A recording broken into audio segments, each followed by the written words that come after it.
Continue our reading. Next headline. Meal balance applies to the bottom layer of our nutrition, meeting our macro needs, not to total calories. In Greece over 2,000 years ago, Hippocrates stated, quote, "Let food be thy medicine." As the original Olympic athletes experimented with diet to stay healthy during intensive training, the concept of balance in the diet therefore raises the question as to what we need and how needs change under different conditions. Fortunately, scientific research reviewed by credible organizations such as the National Institute of Medicine and the National Institutes of Health, and for sports nutrition, the International Olympic Committee, help guide us. Their guidance shows that we have both macro-specific maintenance needs as well as an additional fueling need that are not macronutrient specific, making total calorie needs more than double the minimum macronutrient sum. The concept of balancing a meal therefore only applies to the balance of food groups making up less than half of the meal's calories to provide your macro needs. By the time you add the additional food from any of these food groups to get enough calories, a plate for one person might look radically different for someone else's, making both provide for all of their needs equally well. It is therefore the relatively small amount of food in a meal making up your macronutrient needs that provides what is called meal balance, quote unquote.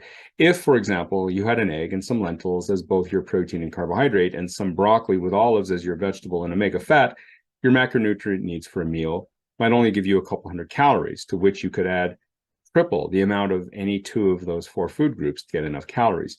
You might end up with a plate loaded up with protein and vegetables, looking like a low-carb diet, or else high in lentils, so it's moderately high in slow-digesting carbs, or extra olives for a plate high in fat that looks like someone targeting ketosis. These meals look like completely different diets and have different responses in the body, but stripped of the extra options to get enough calories, all of them at their core have a balance of food groups underneath, making them identical in meeting the core macronutrient needs and therefore provide equally well for the body function and growth. They will all succeed for whoever follows the diet pattern they most enjoy. Since over half of what we put onto a plate is to meet calorie needs, with less than half needing to be balanced for macronutrient needs, there is no one diet that is better than another. Instead, it is how a diet is managed that determines whether it is helping you achieve your goals or not. And it is the foods you choose while managing it that determines whether you are enjoying that diet or not. Applying the guidelines derived from the National Institute of Medicine, a healthy diet can sustain someone even when the portions on a plate look nothing like the expected ideal standards we're used to, regardless of what standard you've been taught. The best diet for any one person is therefore made up of the foods they like, with up to half being balanced with a bit of food from each food group and the other half made up by any food and any processed carbohydrates slowed by veggies. Your best diet lets you enjoy what you want right now, together with enough balance underneath to enjoy achieving your goals in the future. Next headline. Basic nutrition needs are defined by the National Institute of Medicine and credible sports organizations. Nutrient needs are determined by the National Institute of Medicine, NIM, and for sports includes the International Olympic Committee, IOC, and American College of Sports Medicine, ACSM. Macronutrient food group needs are less than 1/2 of daily calorie needs, even when restricting calories by 25%, beyond which dieting benefits steeply decline as metabolism drops. Metabolism is highest in lean tissue, so protect lean tissue, PLT, with a protein and slow carbs in each meal, and nourish lean tissue, NLT, with vegetables and omega fats at least 1 to 2 times per day. And at this point in our reading, we have a chart that shows in the first row the recommendations from the National Institute of Medicine and the IOC, ACSM, and then how that's divided up into the number of hours in your day, and then you multiply that by the number of hours between meals so that you know how much to eat in one meal to last till your next. And this is compared to athletic needs as opposed to sedentary. And then what foods to choose and how many grams of the various specific food groups are in the foods that are categorized within those food groups. And then what that means in terms of portions on a plate.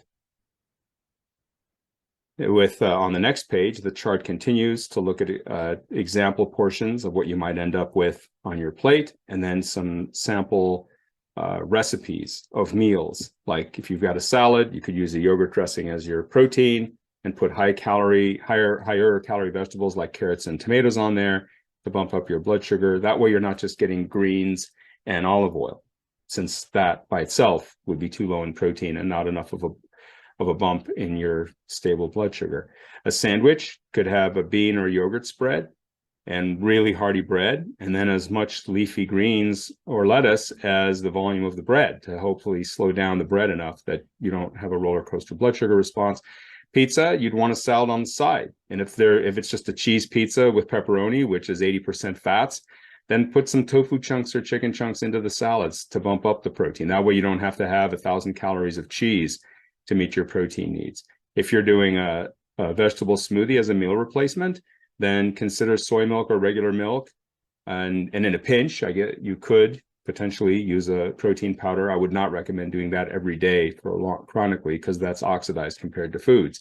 So moving on to the next section of our reading, the next headline is: the profound fact that macronutrient needs don't meet a half a calorie needs means any diet can be made healthy.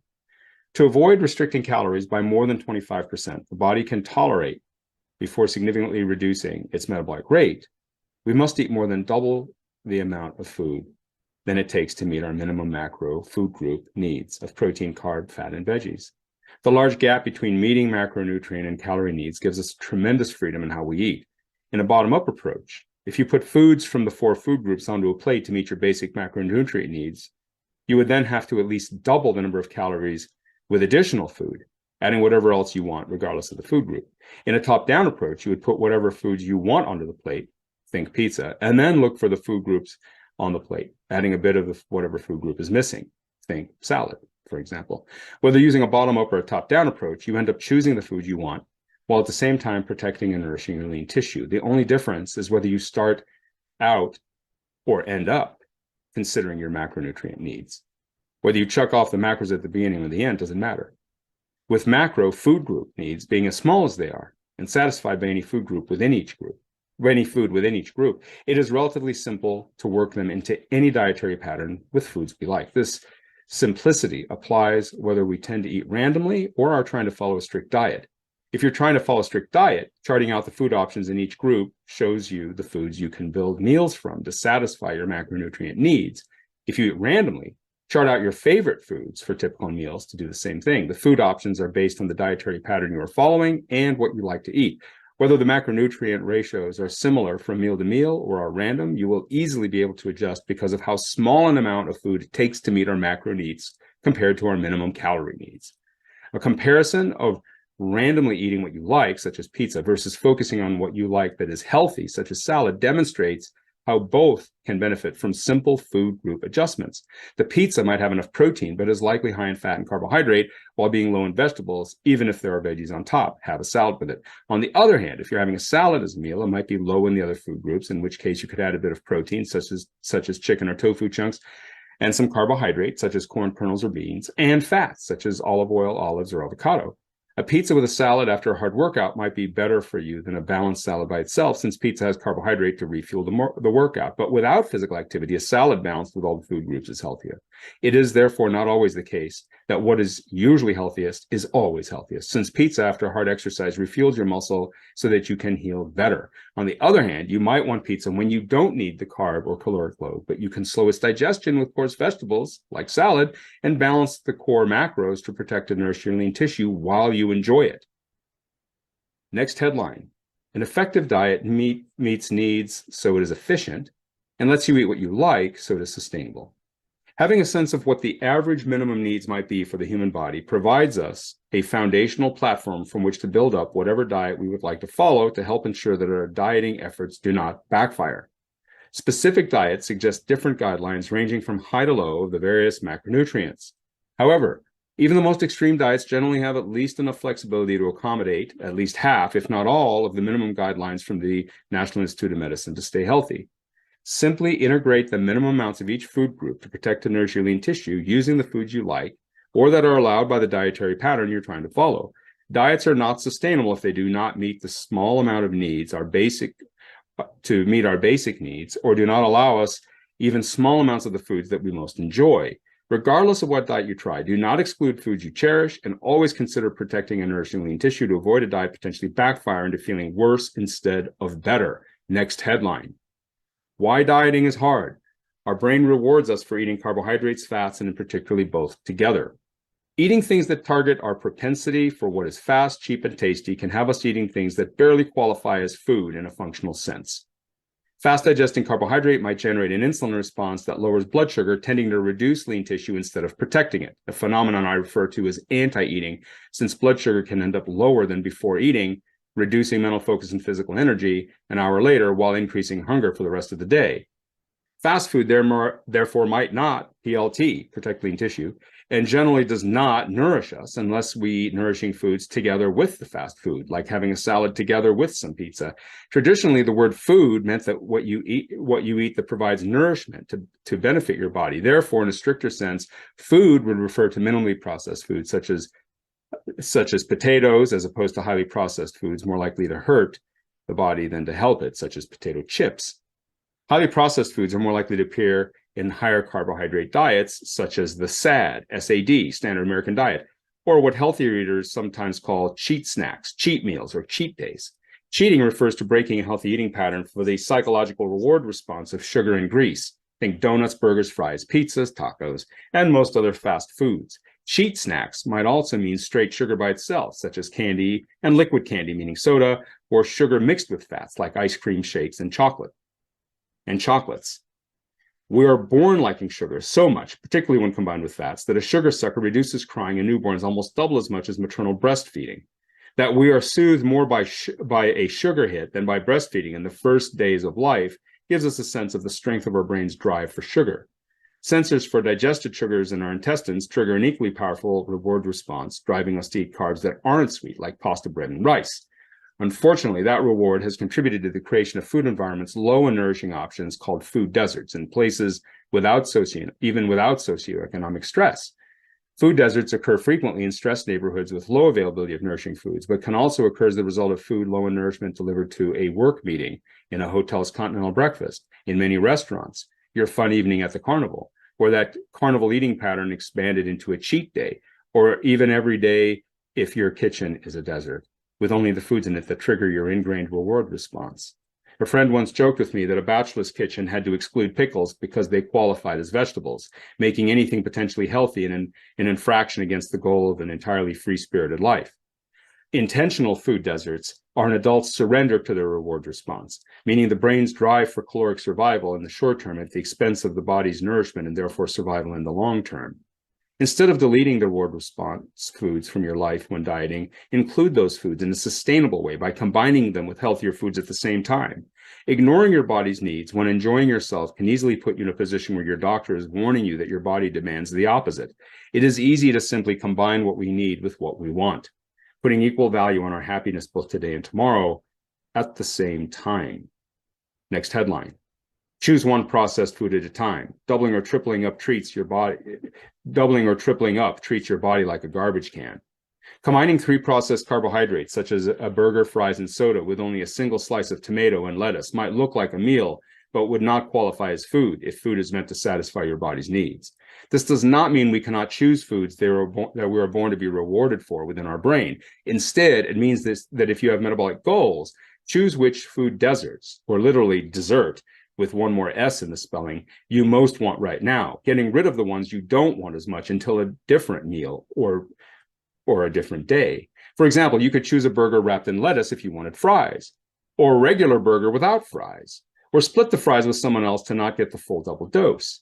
If you had some vegetables or salad with this, it would make up for a lower fullness of having to cut back on the processed foods, add nourishment, and slow the digestion of the less healthy part of the meal, reducing its negative impact. Adding healthier foods to a less healthy meal therefore benefits you in more ways than when eating those healthier foods by themselves. A strategy might be eating meals that are entirely healthy half the time and then adding something healthy to the other meals where you're eating whatever you want for a reward response. Next headline. Slowing your digestion with protein dietary fats, and particularly with a vegetable parachute. Protein and fats trigger a hormonal response that slows stomach emptying, which slows digestion. This hormonal effect takes at least 10 minutes, by which time processed carbohydrates can already get past the stomach and even all the way to the bloodstream. Vegetables, on the other hand, slow stomach emptying immediately because of their coarseness, which requires no lead time in advance of eating carbs to slow them down. In both type 2 diabetics and normal controls, the rise in blood sugar from eating carbs is twice as high when vegetables are eaten 10 minutes after compared to 10 minutes before the carbohydrate. But the benefit of veggies is a lot like pizza and kale eaten together with a burger, and baked yam fries taste a lot like the burger and fries. Reading that sentence again, spinach eaten together with pizza tastes a lot like pizza, and kale eaten together with a burger and baked yam fries tastes a lot like a burger and yam and fries. Combining them dramatically improves the overall impact of the meal on the body, allowing you to enjoy whatever food you were after in a sustainable way.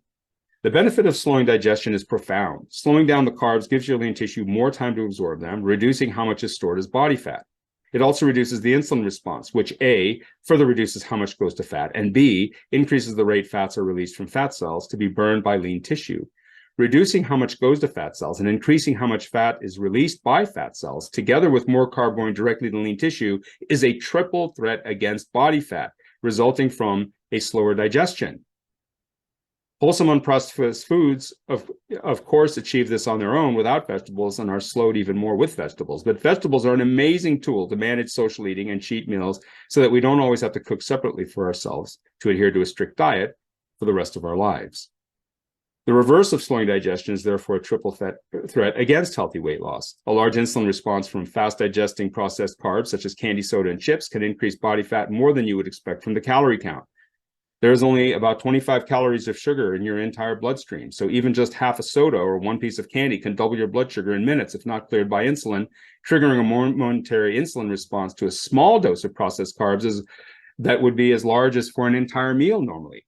Insulin sends more to fat to be stored instead of to lean tissue, reduces fat release, so the fat already stored gets stuck in storage, and can end up reducing your blood sugar so you're hungry for the next 24 hours or more. The triple threat of insulin spikes makes frequent small sugar hits catastrophic to fat burning. The slowing of stomach emptying with protein or fats requires some lead time to get the hormonal response, so you would need to have a protein or fat preload in advance of the meal for them to slow down processed carbs. The slowing effect is also less, requiring a large caloric load of protein and fats to accomplish the same effect that less than 1/10 the calories of vegetables would provide instantaneously. Vegetables therefore give the protein and fats time to further slow digestion 10 minutes later, enabling the entire meal to work together for your benefit. The magnitude of vegetables' effect would be based on how much you eat and how coarse it is. Iceberg lettuce would slow digestion more than softer leaves, such as red leaf and butter lettuce, even though iceberg is low in nutrients. Blended veggies would not slow digestion much, relying entirely on the fiber to slow digestion in the intestines, as opposed to having some coarseness to slow stomach emptying, which dominates the slowing effect. On the other hand, you do not want to restrict your chewing to make larger vegetable particles in your stomach, since large vegetable particles in your stomach will not mix as well with processed carbohydrate. If you imagine whole broccoli florets in your stomach with the ground up carbs that make up bread, chips, or rice you just eat, those carbs will not really mix with the broccoli florets. Instead, the carbs would pass out of the stomach as quickly as if the veggies were not there. Imagine the broccoli florets as bowling balls and the processed carb particles as marbles that just pass right through them without mixing. If the bowling balls are broken down to the size of ping pong balls, the marbles will start to mix in and get trapped. Keep the vegetable and carbohydrate particle sizes within an order of magnitude of each other. The carb particle size is that of the flour that you use to make the product. Chewing enough to get the veggie particles small enough to mix with the carbs, but large enough to slow them down, corresponds to the regular amount that people tend to chew their food. Therefore, add veggies to carb meals and chew normally. Next headline. Engineer your diet so you can sustainably continue eating things you love. Think pizza or ice cream. Having vegetables with meals containing a carb is so effective at slowing digestion that it has been shown to have a significant impact in reducing diabetes, making vegetables something of a carbohydrate parachute. The strategy of adding vegetables to meals containing a processed carb, particularly starch, can be combined with limiting the amount of processed carb in that meal to further the benefits. For example, a burger with fries has 2 large carb portions without much in the way of vegetables. Choosing between a bun or fries plus having a salad first or with the meal will both cut down and slow down the processed carb by providing a parachute to either buns or fries, but not both.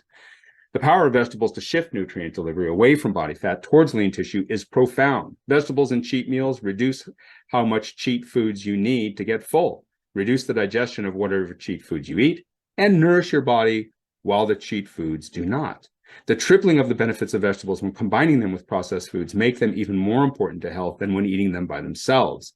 So why bother with processed foods at all when it is so bad for you? Protecting and nourishing lean tissue form a foundation for providing your body's nutritional needs. But providing physical needs does not necessarily fulfill the psychological needs of pizza or ice cream. In a top-down approach to creating meals, you start at the top. What do you want? Then you add whatever is needed for your body. In the bottom-up approach, you start with what your body needs and then add whatever you want to get enough calories, depending on what you feel like eating or whatever type of diet you are practicing. Top-down starts with what you want, whereas bottom-up ends with what you want. Two classic examples of a top-down approach to meeting nutritional needs are the addition of healthy foods to pizza or ice cream. If you like pizza, but it conflicts with your metabolic goals, have it with salad or slow its digestion, protecting lean tissue, and then add nutrients, nourishing that lean tissue, and to get fuller so that you don't want that last piece, shifting the balance towards protecting and nourishing tissue even further. You get the pizza you want and the salad you are least willing to eat, since you are the one choosing the type of salad. It can even be iceberg lettuce, which is low in nutrients, but slows digestion more than softer leafy greens such as red leaf or butter lettuce, giving iceberg lettuce an advantage despite its low nourishment value. If you want ice cream and like to really spoon it in as I do, put some on top of cottage cheese or yogurt with chia seeds and nuts so you get a larger combined portion with the ice cream on top, making sure to get some ice cream directly under your tongue with each spoonful. The sugar hit is mild instead of overwhelming, and this dessert has been turned into a complete meal because of the addition of protein and healthy fats. Two classic examples of bottom-up approach to meeting nutritional needs are the addition of missing food group to what is already healthy eating, such as a salad or the canonical salmon and broccoli dinner. If you were eating a salad that you love as your meal, you might need to add a protein or carbohydrate fuel to protect your lean tissue.